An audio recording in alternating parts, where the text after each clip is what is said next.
Assalamualaikum warahmatullahi wabarakatuh. Perkenalkan, nama saya Nabila. Saya merupakan dosen tetap Prodi S1 Gizi Universitas Muhammadiyah Kendal Batang dengan NUPTK 544747067 1230292. Saya mengaku beberapa mata kuliah di Prodi S1 Gizi Universitas Muhammadiyah Kendal Batang.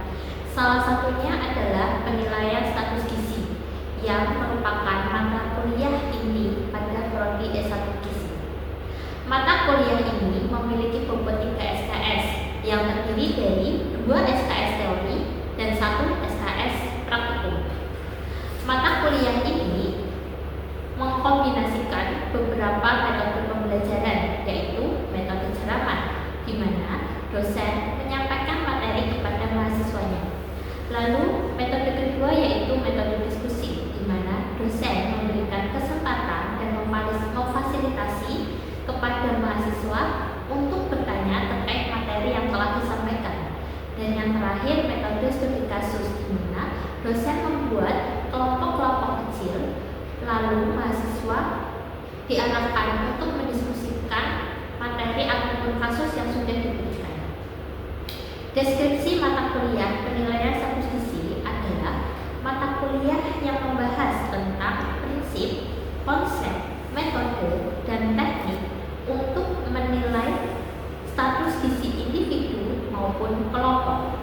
Mahasiswa juga mempelajari beberapa pendekatan penilaian status gizi meliputi pengukuran antropometri, biokimia, bioklinis, fisik, dan juga survei konsumsi pangan, serta faktor-faktor yang mempengaruhi status gizi lainnya. Bahan kajian yang akan diberikan pada mata kuliah penilaian status gizi ini adalah: pertama, konsep dasar penilaian status gizi; yang kedua, konsep antropometri. Ini merupakan materi yang akan saya sampaikan pada video kali ini. Bahan kajian yang ketiga yaitu penilaian status gizi biokimia. Bahan kajian keempat, penilaian status gizi biofisik. Bahan kajian kelima, penilaian status gizi klinis. Bahan kajian 6, penilaian status gizi pada anak dan balita. Bahan kajian 7, penilaian status gizi pada kondisi khusus. Penilaian status gizi ketujuh yaitu penilaian status gizi pada pekerja. Lalu yang ke-9, konsep tumbuh kembang. Bahan kajian yang ke-10, screening status gizi. Yang ke-11, statistik kesehatan dan variabel ekologi. Dan bahan kajian yang terakhir adalah penilaian status gizi secara tidak langsung.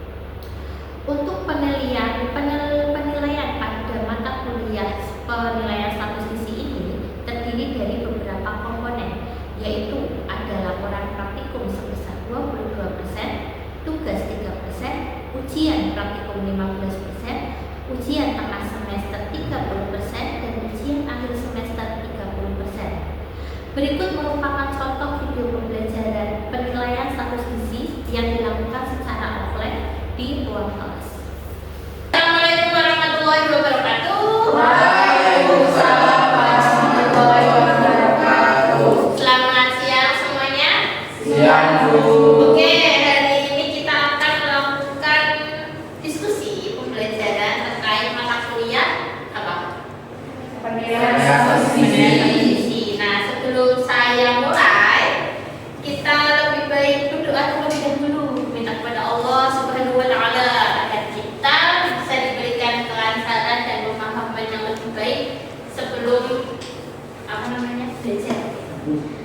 Oke, kita mulai, berdoa mulai.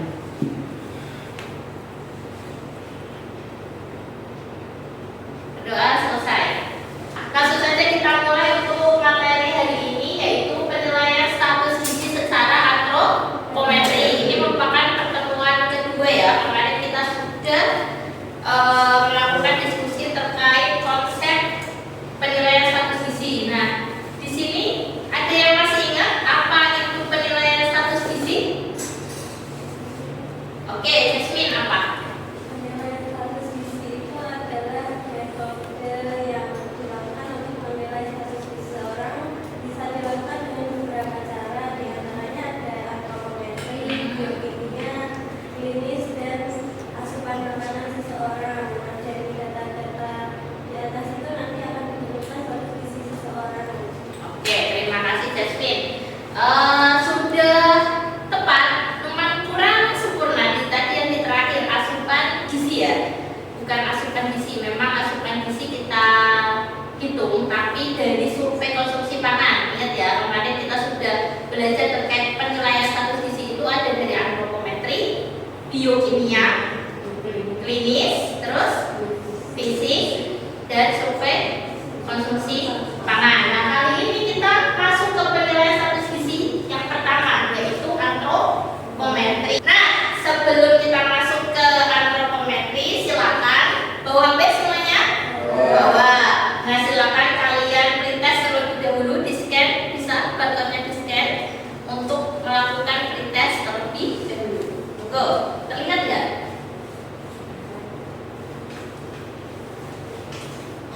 Oke, Windy sudah? Sudah semuanya? Sudah ya? Sudah.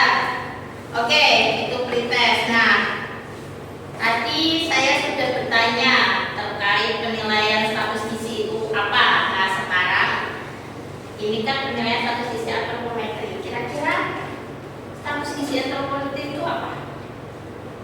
Pengukuran status gizi antropometri, ada yang tahu? Ya.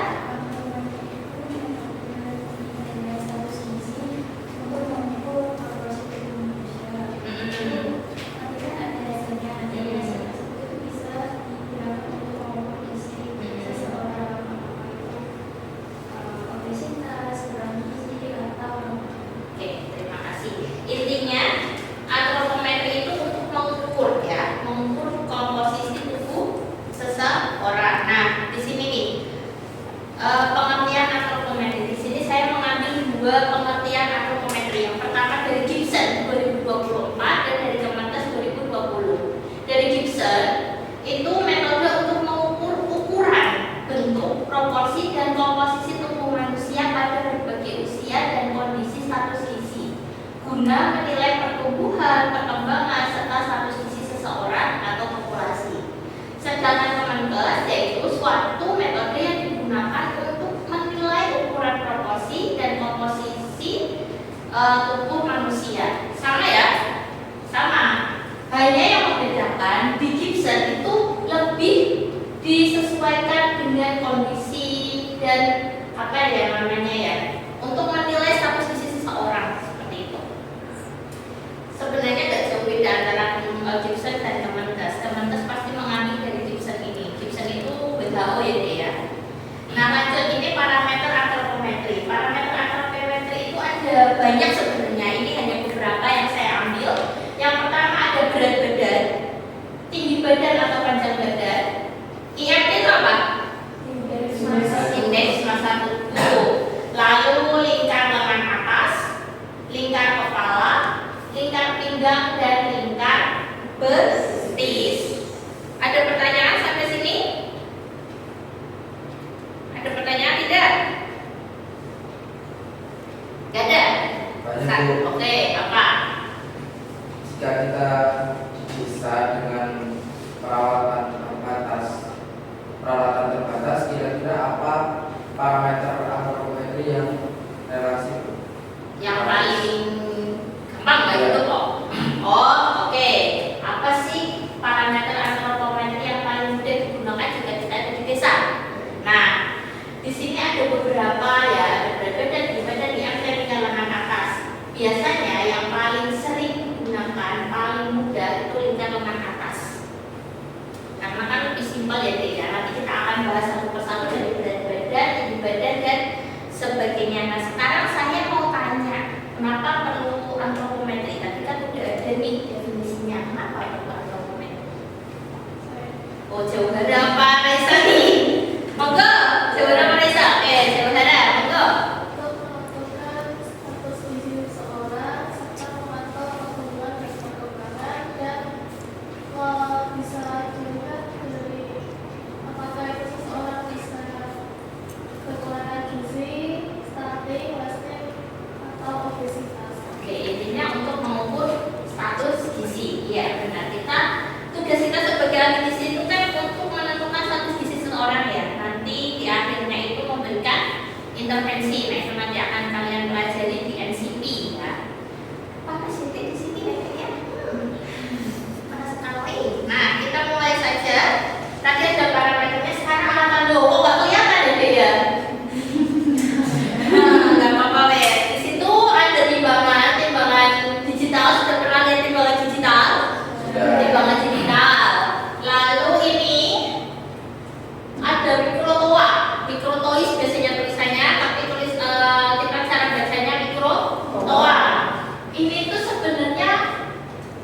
gambar infantometer. Infantometer itu untuk mengukur panjang badan bayi.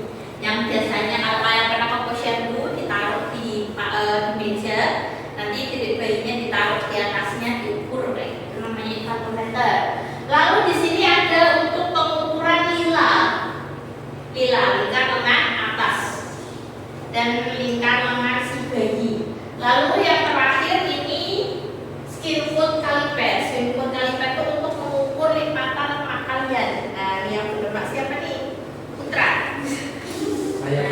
Saya Ya, jadi ini yang untuk mengukur lipatan lemak yang ada di tubuh kita. Ini alat-alatnya ya. Nah, sekarang kita masuk ke prosedur masing-masing parameter. Yang pertama adalah prosedur pengukuran berat badan. Kok tidak terlihat ya, Bapak?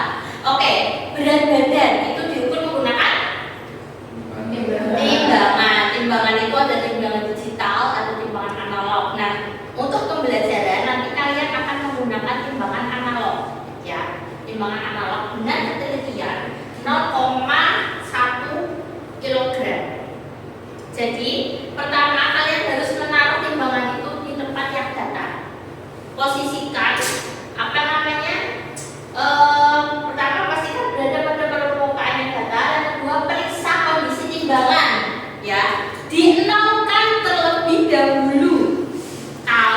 Kalau kalian mau menggunakan, jangan sampai nggak diteliti dulu, harus teliti dulu. Oh, ini kok kayaknya ke kanan, geser ke kanan 5 kilo ya. Ya udah kita nolkan dulu kayak gitu. Jadi dinolkan terlebih dahulu sampai dia benar-benar nol. Lalu yang ketiga, minta subjek melepaskan alas kaki serta mengurangi pakaian atau aksesoris yang dapat memengaruhi hasil pengukuran seperti jaket, topi, dan barang bawaan. Jam tangan juga kadang biasanya ngaruh.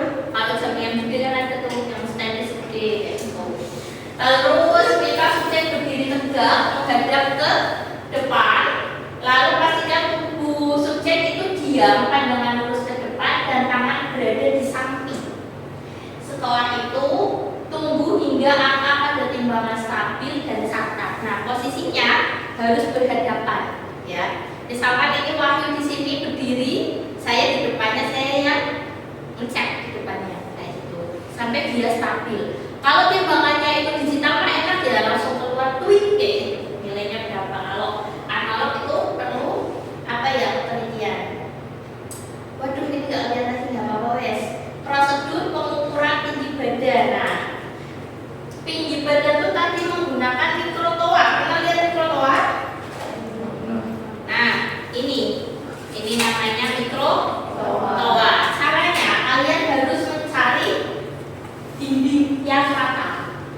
Dinding yang rata terlebih dahulu, pastikan dindingnya itu rata. Lalu kalian tempelkan ini sampai dia nol. Jadi begini gitu. Nanti kita akan praktekkan di praktikum ya, di labnya.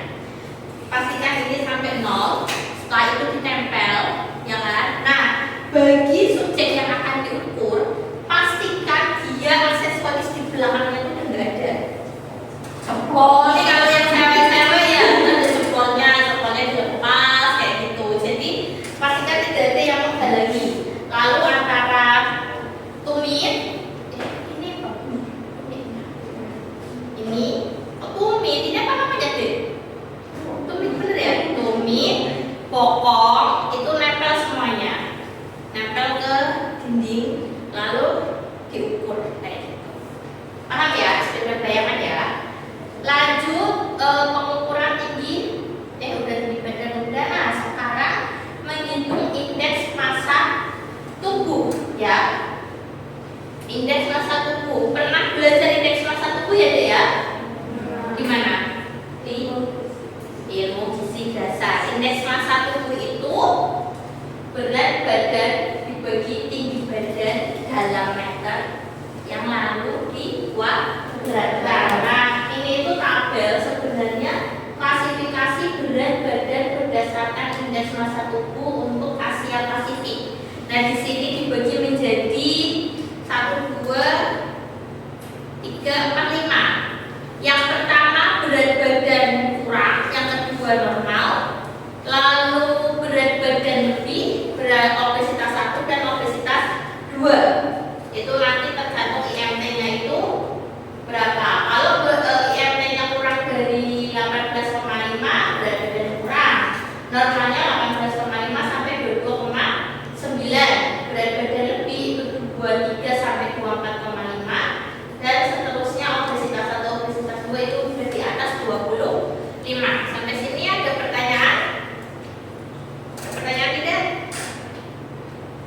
Ada?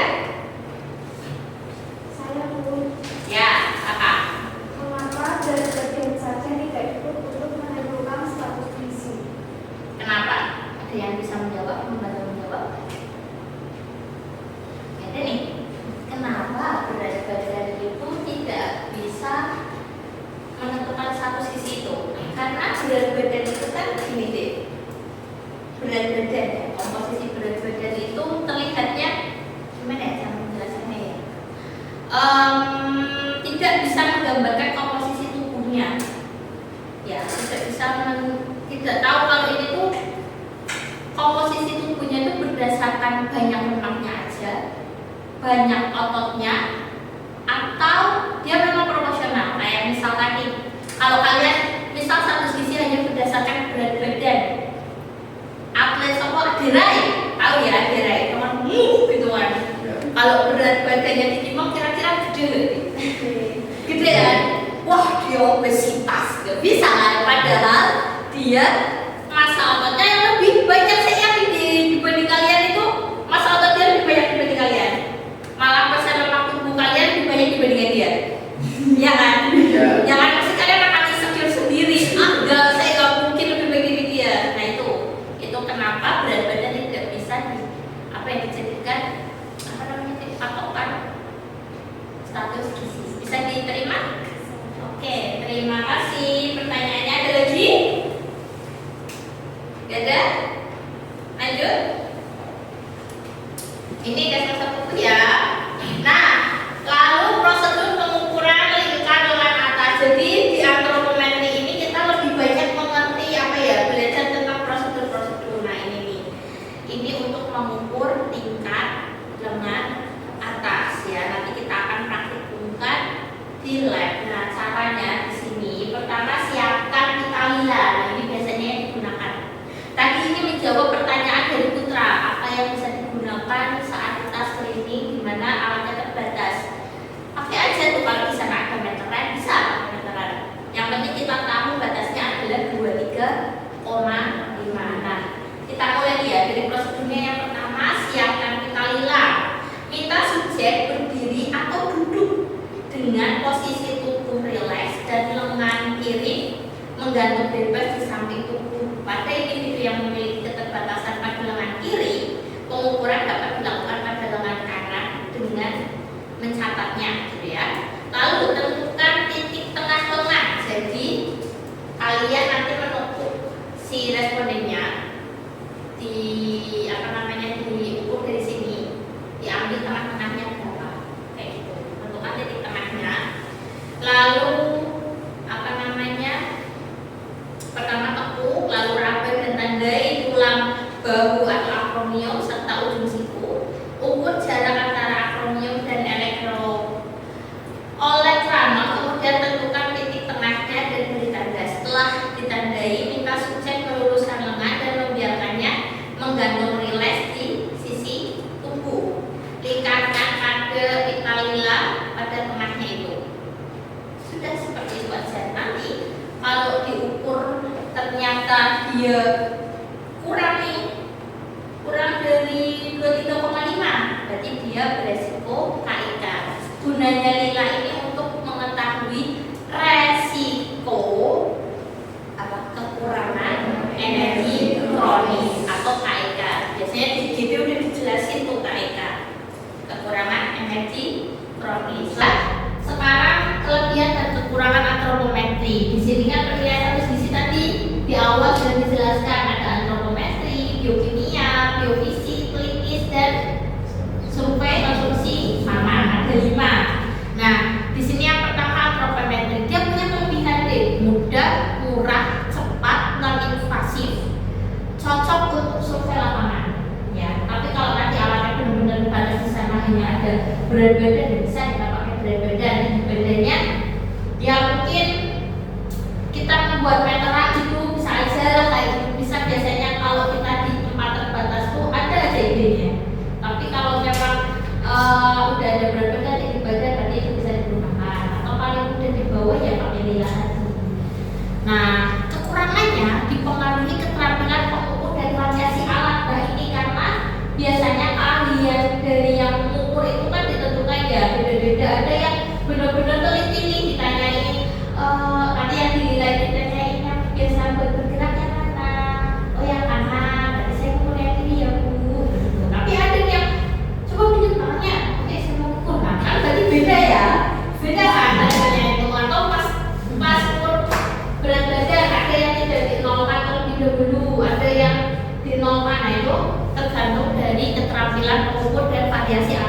Oke, sampai sini ada pertanyaan sebelum kita masuk ke studi kasus? Ada pertanyaan? Bu, izin bertanya. Oke. Tadi kan Bu Vila menjelaskan yang tinggi badan itu pakai alat mikrotoa. Itu kan harus berdiri. Nah, bagaimana kalau semisal pasien itu nggak bisa berdiri, kayak sakit yang stroke atau yang lainnya itu? Apakah ada alat selain itu buat pengukuran tinggi badan? Oke, pertanyaannya bagus. Terima kasih, Baby. Jadi untuk pengukuran tinggi badan bagi orang yang tidak bisa berdiri, ya biasanya kan ada tanda memang apa namanya kecelakaan atau dia stroke kayak gitu kan dia tidak bisa berdiri ya. Nih. Nanti kita akan bahas di pertemuan kemungkinan setelah UTS itu pengukuran antropometrik pada kondisi khusus. Jadi nanti ada yang namanya pakai tinggi lutut ya, bisa digunakan saat duduk, tiduran. Kalau memang dia tidak bisa duduk sama sekali bisa pakai tiduran atau pakai panjang depan. Jadi dari ujung sini sampai ujung sini diukur itu bisa jadi estimasi untuk tinggi badan seperti itu tadi. Bisa diterima? Oke, ya sama-sama. Masuk ke studi kasus, saya akan membagi menjadi 3 kelompok. Ya, yang pertama berarti tadi siapa ya? Oke, dari Jasmine, Febri, ini Winda apa Windy ya? Winda jadi 1 kelompok. Ya Febri siapa sih? Putra, Masya Allah. Sorry ya Putra ya, maaf sudah sore. Ini Febri itu Putra. Sorry. Jadi ini Allah, ini Jasmine, Putra dan Winda. Lalu Wahyu, baru Febri, Windy, dan Jogala sama Raisa. Silakan dibuat lingkaran kecil. Kerjakan. Setelah itu nanti bisa ada yang maju gitu.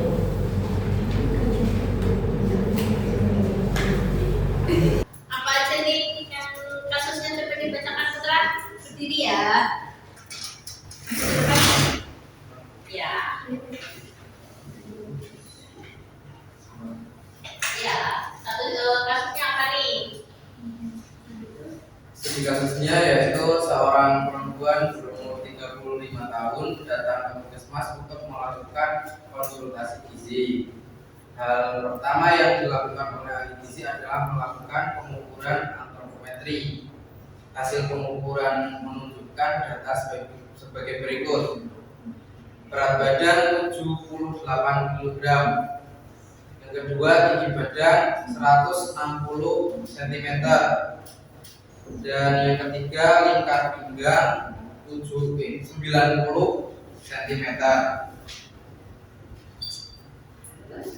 Terus analisis, untuk menganalisis hitung IMT responden. Berapa IMT-nya? IMT-nya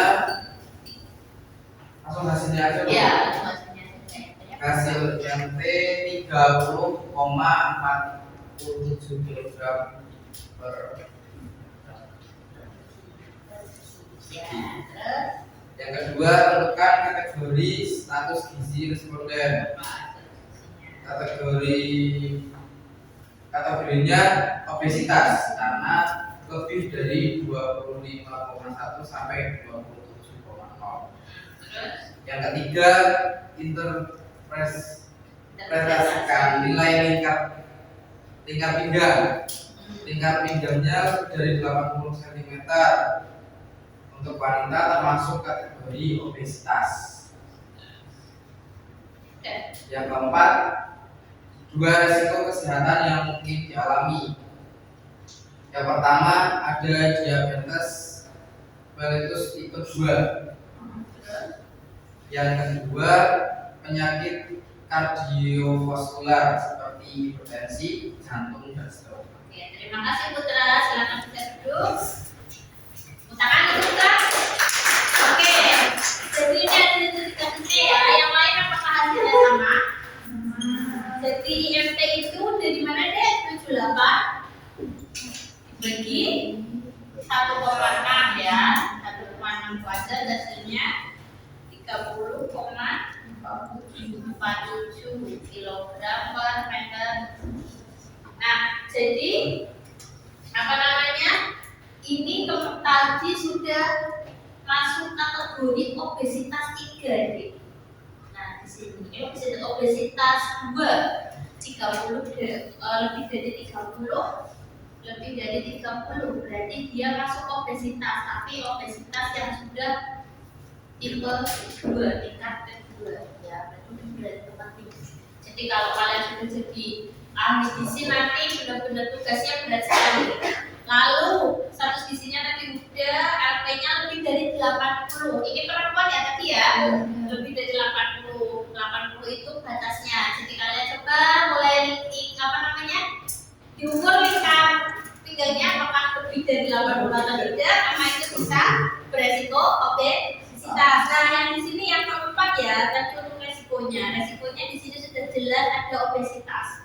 Dia sudah masuk ke obesitas. Nah, obesitas ini bisa nantinya merambah ke yang lain, bisa jadi GM, ya toh, bisa jadi hiperkolesterol, ya kan, tekanan darah tinggi, kardiovaskuler atau jantung seperti itu yang nantinya menjadi sindrom metabolik seperti itu ya Dek ya.